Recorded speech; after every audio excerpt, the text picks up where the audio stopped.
अदन के बगीचा की शिक्षा को सुनते वालों को जय मसीह की।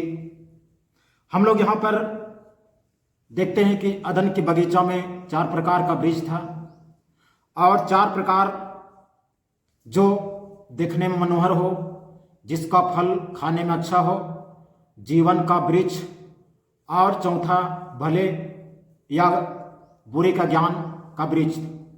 तो हम लोग देखेंगे आज जो मनोहर वृक्ष जो देखने में मनोहर, तो हम लोग जो है परमेश्वर की शास्त्र से जो है देखेंगे। उत्पत्ति 2:9 में लिखा हुआ है, यहोवा परमेश्वर भूमि सब भांति के वृक्ष को देखने में मनोहर और जिनके फल खाने में अच्छे उगाएं, और बटिका के वृक्ष में जीवन का वृक्ष को और भले या बुरे के ज्ञान के वृक्ष को भी उगाए। तो यहां पर हम लोग देखेंगे मनोहर, जो देखने में मनोहर, आखिर में मनोहर शब्द आया कैसे, क्यों भाई, उस मनोहर का महत्व क्या है जो उस अदन के बगीचा में है और आज भी अदन के बगीचा में हम पाए जाते हैं। तो ये मनोहर होनी चाहिए हमारे बगीचा, क्या है देखें। भजन संहिता का पुस्तक जो है हम लोग 19 का 10 को पढ़ेंगे। यहां पर क्या लिखता है, वे तो सोने से और बहुत कुंदन से भी बढ़कर मनोहर है, वे मधु से और टपकने वाले छत्ते से भी बढ़कर मधुर है। क्या है मधुर, क्या है मनोहर? भजन संहिता 133 उसका 1 को लिखा हुआ, देखो या क्या ही भली और मनोहर बात है कि भाई लोग आपस में मिले रहे। यह है मनोहर। अदन के बगीचा में जो मनोहर वृक्ष था जो देखने में, वो वृक्ष था ये कि भाई लोग आपस में मिले रहे। क्या ही मनोहर और भली बात हो सकता है? जिस कलीसिया में, जिस मंडली में झगड़ा नहीं हो, लड़ाई नहीं हो, एक दूसरे के प्रति मनमुटाव नहीं हो, तो इसी को बाइबल शास्त्र का परमेश्वर क्या बोलता है, कितना मनोहर बात है कि भाई लोग आपस में मिले। अब भाई लोग लिखा हुआ, इसका मतलब बहन लोग नहीं, इसके विषय में नहीं, वैसा बात नहीं। भाई का मतलब होता है भाई बहन सब आपस में मिले। आपस मिले का मतलब होता आपस में एक दूसरे के प्रति कोई प्रकार का शिकायत नहीं, कोई प्रकार की दोष नहीं, कोई प्रकार की त्रुटियां नहीं। क्या है इस प्रकार से? अभी तो संसार में मंडली में एक कलीसिया के लोग को आपस में पटरीने बैठता है, आपस में मेल नहीं। पास्टर के प्रति शिकायत, पास्टर का विश्वासियों के प्रति शिकायत। ये क्या हो रहा है? क्या आपकी अदन के बगीचा में मनोहर वाला, देखने में जो मनोहर है, ये वृक्ष है क्या? कौन ले गया उस वृक्ष को? तो जिस कलीसिया में, जिस मंडली में आपस में मेल मिलाप नहीं हो, उस मंडली से देखने में जो मनोहर वृक्ष जो परमेश्वर ने उगाया उस अदन के बगीचा में, वो अदन की बगीचा से चोरी हो गया और आपका अदन की बगीचा अधूरा है। अदन की बगीचा परिपूर्ण नहीं है यदि आपस में मेल मिलाप नहीं है, ताल्लुक नहीं है। आज तो लोग आपस में इतना लड़ रहे हैं, एक दूसरे का पूंछ मूछ सब खींच रहे हैं, पैर खींच रहे हैं, एक दूसरे को लंगे मार रहे हैं, एक दूसरे के ऊपर में अंडे गोटे टमाटर फेंक रहे हैं ताकि इनका कपड़ा गंदा हो जाए। और पूरा जो है संसार देखे दाग लगा हुआ कपड़ा। आज तो एक दूसरे को जो है ना, एक दूसरे को खून पीने की प्यासो है। आज विश्वासी लोग की बात है, पास्टर विश्वासियों के प्रति और विश्वासी पास्टर के प्रति, विश्वासी लोग आपस में भाई भाई में, वहां पर पटरी नहीं है। पास्टर एक दूसरा पास्टर से पटरी नहीं है। क्या मनोहर देखने वाला वृक्ष है? आप अदन बगीचा से बाहर हो, और अदन बगीचा से जब बाहर हो तो आप परमेश्वर की उपस्थिति में कैसे चलते हो? परमेश्वर तो अदन के बगीचा में आता है ना। परमेश्वर अदन के बगीचा में आता है मिलने के लिए आदम हवा से, बाहर नहीं। कहां हो आप? अदन के बगीचा में रहो तब परमेश्वर से मिलाप होगा। क्या समझ रहे हो कि हम आपके प्रार्थना के द्वारा, आप क्या समझ रहे हो कि हमारी प्रार्थना के द्वारा मुर्दा जिंदा हो रहा है? क्या समझ रहे हो? परमेश्वर हमसे मिलने आता है। मुर्दा जिंदा करना ये परमेश्वर का, यीशु मसीह का नाम का चमत्कार है। परमेश्वर मिलने आता उसके चमत्कार नहीं है, ये चिन्ह नहीं है, भूल जाइए। आज तो इसी में लोग जो है पड़े हुए हैं कि हाँ मेरी प्रार्थना से ये अद्भुत काम होता है, इसका मतलब परमेश्वर है मेरे साथ में। कैसे कहो? मेल प्रेमता है ये नहीं यार, परमेश्वर रहेगा? पागल हुए हैं का? परमेश्वर जो है प्रेम है, और प्रेम आपके अंदर में नहीं है तो आपके पास में परमेश्वर कहां? बाइबल वचन बताता जो कोई अपने भाई को, बाइबल शास्त्र से हम लोग पहला यूहन्ना की पत्री उसका 3 और उसका हम लोग जो है 14 और 15 को पढ़ेंगे और 16 तक। हम जानते हैं कि हम मृत्यु से पार होकर जीवन में पहुंचे हैं क्योंकि हम भाइयों से प्रेम रखते हैं। जो प्रेम नहीं रखता वह मृत्यु के दशा में रहता है। मनोहर बात है क्या? भाई से प्रेम नहीं है तो आप मृत्यु की दशा में हो, अदन के बगीचा में नहीं हो जहां परमेश्वर आता है, आप दूसरे जगह पे हो। आगे क्या लिखता है 15 में? जो कोई अपने भाई से बैर रखता है वह हत्यारा है, और तुम जानते हो कि किसी हत्यारे में अनंत जीवन नहीं रहता। बताइए, आपके बगीचा में मनोहर देखने में जो मनोहर वृक्ष है ना वो गायब है, या आप वहां पर नहीं हो? अदन के बगीचा में ये वृक्ष है। यदि आपके अंदर में इस मनोहर देखने में जो आपस में भाई लोग मिले रहे, अगर ये बातें नहीं है, आप उस बगीचा से बाहर हो, और बगीचा से बाहर हो तो परमेश्वर आपसे मिलने नहीं आता। देखिए यहां पर अनंत जीवन उसका नहीं है जो अपने भाई को प्रेम नहीं रखता है, विरोध करता है, नफरत करता है, उसमें अनंत जीवन नहीं है। ये बताता है परमेश्वर का वचन। लिखता है कि जो कोई अपने भाई से बैर रखता हुआ हत्यारा है। बताइए, हत्यारा के पास में परमेश्वर मिलने आएगा? पागल हुए हैं आप? और कहता है, और तुम जानते हो कि किसी हत्यारे में अनंत जीवन नहीं रहता। जब परमेश्वर ही नहीं है तो अनंत जीवन खाक कर रहेगा, तो हत्यारे में अनंत जीवन नहीं है। मनोहर देखने में मनोहर वाला वृक्ष का क्या काम है? आप क्या समझ लेते हैं? बाइबल को ऊपर ऊपर पढ़ रही है, बस हो गया।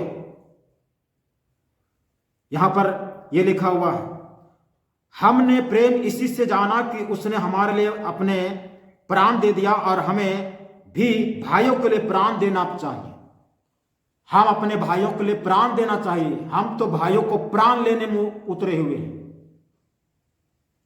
हम तो अपने भाइयों को प्राण लेने के लिए उतर गए हैं कि मैं प्राण लेके ही रहूंगा। आज विश्वासी लोग कहते हैं जान ले लेंगे उसका। तो आप उस बगीचा में हो जो अदन के बगीचा कहलाता, जहां पर परमेश्वर मिलने आता, वहां पर हो। मनोहर देखने में मनोहर तो है नहीं, देखने में मनोहर देने वाला वृक्ष है नहीं है। तो अदन के बगीचा में आप नहीं हो। आपको क्या समझ में आता है? जो वृक्ष देखने में मनोहर हो, तो आपस में जो भाई लोग मिले रहे, क्या मनोहर बात है, देखने में कितना मनोहर है। ये बाइबल शास्त्र बताते, हम नहीं। उसके बाद में हम लोग नीति वचन के पुस्तक उसका 27 अध्याय उसका 9 को पढ़ेंगे। जैसे तेल और सुगंध से वैसे ही मित्र के हृदय की मनोहर सम्मति से मन आनंदित होता है। जैसे तेल और सुगंध से वैसे ही मित्र के हृदय की मनोहर सम्मति से मन आनंदित होता है। आनंदित कहां से होइएगा? देखने में मनोहर दिखने वाला वृक्ष है नहीं, तो कैसे आनंदित होइएगा? श्रेष्ठ गीत का पुस्तक उसका 4 अध्याय उसका 3 को पढ़ेंगे। लिखा हुआ तेरे होंठ लाल रंग की डोरी के समान है और तेरा मुंह मनोहर है। तेरे कपोल तेरी लटों के नीचे और अनार की फांक से दिख पड़ता है। यहां पर लिखता है, यहां पर प्रभु यीशु मसीह एक कलीसिया की ओर संकेत करता है कि वो कलीसिया जो है मनोहर कलीसिया है, और लिखता है कि तेरे होंठ लाल रंग की डोरी के समान है। होंठ जो है लाल रंग की डोरी के समान है। होंठ लाल है, इसका मतलब क्या समझते हैं? लिपस्टिक लगा के होंठ को लाल करना है? गलत विद्या मत सीखो। चर्च जाते हो लिपस्टिक लगा के, परमेश्वर आपके अंदर में आएगा। परमेश्वर आपको बोलेगा कि आप मनोहर, देखने में मनोहर वृक्ष के समान हो से, आप उस मनोहर वृक्ष आपके जीवन में है। परमेश्वर कहेगा होंठ में लिपस्टिक लगा के आते हो। और है मेरी माताओं और बहनों और मेरी बेटी और बच्चियों, होंठ में लिपस्टिक लगाना बंद करो। और परमेश्वर के पास में क्या यहां पर कहता है? तेरे होंठ लाल रंग की डोरी के समान है। ये परमेश्वर कह रहा है, प्रभु यीशु मसीह कह रहा है। क्यों होंठ में लिपस्टिक लगाए? इसलिए नहीं, आपका बिना लिपस्टिक लगाए होंठ लाल है, ये परमेश्वर की नजर में। क्यों होंठ में लाल लिपस्टिक लगा रहे हो? तो एक कलीसिया को कितना का क्या मनोहर बात है कि डोरी लाल रंग का डोरी है और तेरा मुंह मनोहर है। जब होंठ में लाल रंग का डोरी लगा हुआ है, ये हम लगाते नहीं हैं, लिपस्टिक की बात नहीं हो रहा, परमेश्वर लगाता है। तो कहता तेरा मुंह मनोहर है। मुंह से ऐसी शब्द निकलना चाहिए कि एक दूसरे को प्रेम। हम तो हमारे अपने मुंह से ऐसे ऐसे शब्द निकालते हैं जैसे तोप से गोला निकलता है ना, वैसे मुंह से तोप का गोला निकालते हैं। और ये गोला किसको किसको लगता है और किसको घायल करता है, किसको मौत के घाट उतार देता है, आपको समझ में नहीं आता। मोठ में लाल रंग का डोरी लगा हुआ है और मुंह कितना मनोहर है। ये प्रभु यीशु मसीह कलीसिया कहता है, क्या हम हैं? अपने आप को पहचाने। उसके बाद में इसी श्रेष्ठ गीत का चार का हम लोग 10 को पढ़ेंगे।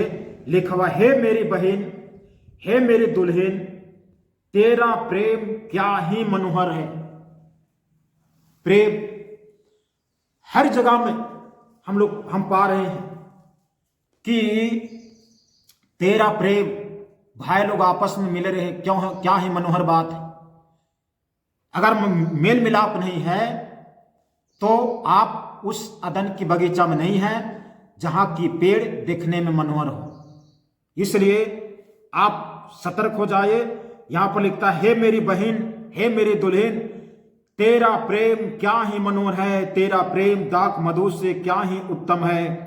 तेरा इत्रों का सुगंध सब प्रकार के मसालों के सुगंध से समान है।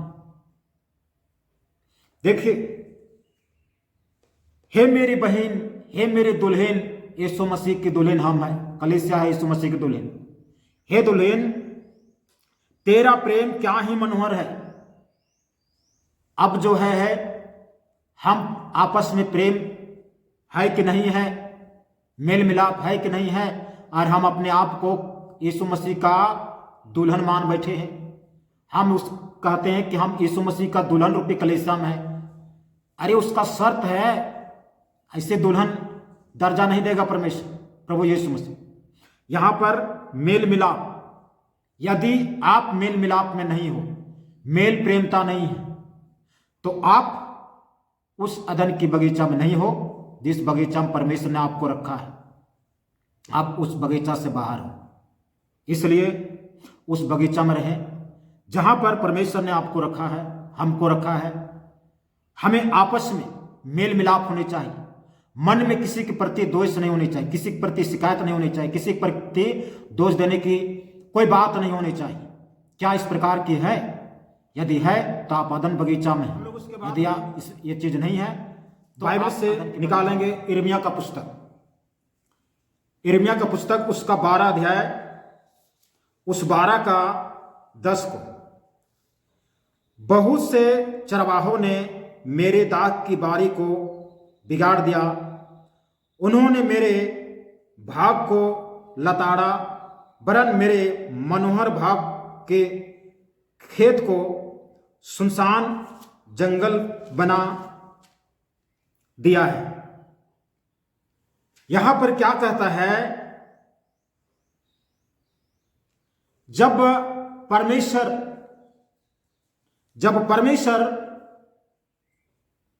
इस्राएलियों की दशा को देखा, परमेश्वर जो है इस्राएलियों की दशा को देखा, तो इस्राएली लोग बिल्कुल बिगड़ चुके थे, पाप बुराई में बिगड़ चुके थे। यहां पर यिर्मयाह नबी की अगुवाई में परमेश्वर जो है यहां पर क्या बोल रहा है इस्राएलियों के विषय में, कि ये इस्राएली लोग ऐसा बिगड़ गए हैं जहां पर हमारा उपस्थित होने की जगह था अदन के बगीचा, ये अदन बगीचा उजाड़ चुका है, अदन के बगीचा बिगड़ चुका है। क्या आपको पता है आज की डेट में आपका अदन के बगीचा है सही कि बिल्कुल जो है उजड़ चुका है? झगड़ा, लड़ाई, ईर्ष्या, क्रोध, नफरत, द्वेष, ये सब से उजड़ चुका है क्या? यहां पर यिर्मयाह इस पुस्तक में लिखता है, बहुत से चरवाहों ने मेरे दाख की बारी को बिगाड़ दिया है। चरवाहो सुनो, ये चरवाहो, पास्टरों जो कलीसिया को चरा रहे हो, कलीसिया को अगुवाई कर रहे हो, ये चरवाहो समझ लीजिए परमेश्वर की आवाज है। बहुत से चरवाहों ने मेरे दाख की बारी को बिगाड़ दिया है। बहुत डेंजर जोन में हो।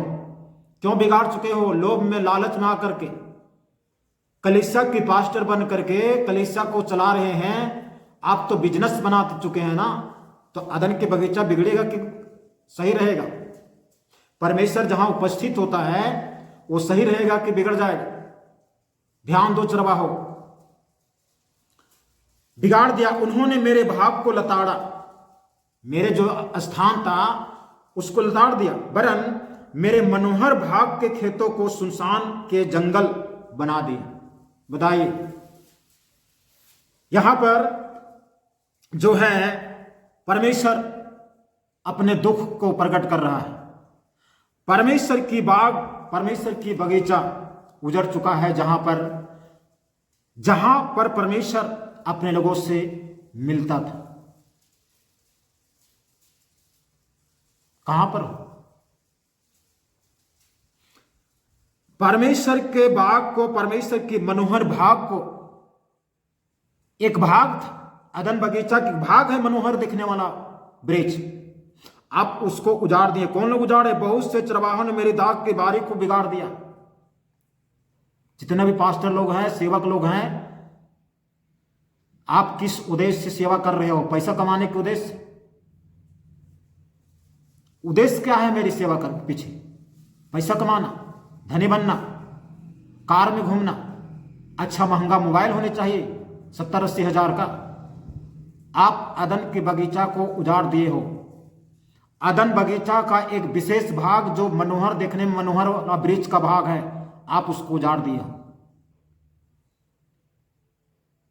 हम तो सोच रहे थे शैतान उजाड़, यहां तो चरवाहो। भाई परमेश्वर इतना बारीकी से जानता है, परमेश्वर इतना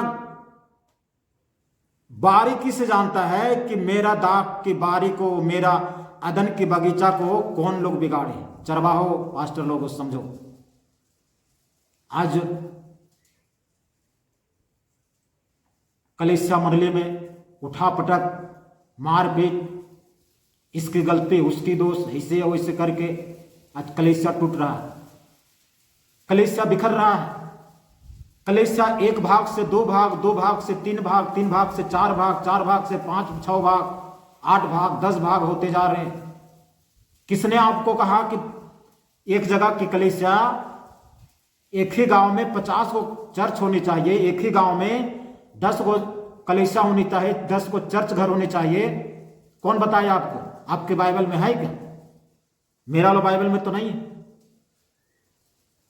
आप गलत तरीका में सेवा कर रहे हो अपनी मन मर्जी से, अपनी इच्छा को पूरा करने के लिए। इसलिए जो एक गांव में एक चर्च होनी चाहिए, अब तो वहां पर 5 और 10 चर्च बन चुका है।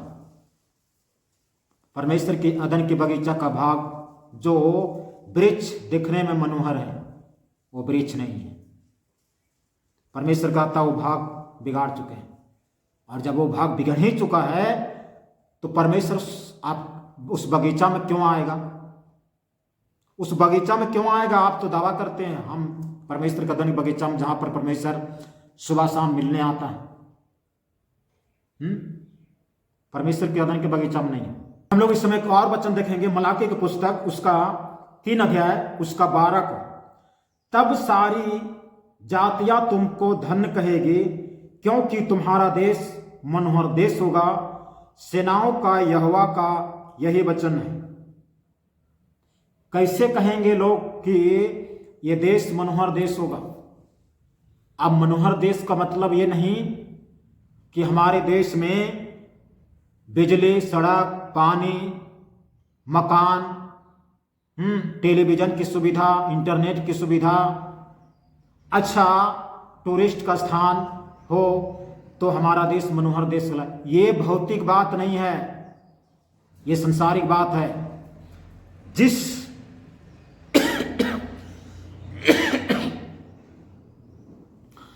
आपके कलीसिया के अलावे आप दूसरे कलीसिया से के लोगों के साथ में यदि अच्छा से पटता है, आपका अच्छा से मेल मिलाप है, तब जो है वो देश मनोहर देश कहलाएगा। आपका वो कलीसिया आपका मनोहर कलीसिया कहलाएगा। आपका मंडली, जिस मंडली में आप संगति करते हो, वो मनोहर मंडली कहलाएगा। और नहीं तो आप जो है, आपका देश, आपका मंडली मनोहर नहीं हो सकता, क्योंकि मेल मिलाप नहीं। और मेल मिलाप जहां रहता वहीं मनोहर मंडली होता है। परमेश्वर आशीष दे इस वचन के द्वारा। और हमें जानने की जरूरत है कि आदन बगीचा के जो मनोहर भाग वाला वृक्ष था, ये कितना महत्वपूर्ण है। हमें इस गहरी शिक्षा को अध्ययन करें, देखें, समझें और शेयर करें, सब्सक्राइब करें और अपने भाई बंधुओं को बताएं। परमेश्वर आशीष दे और मेरे से जय मसीह।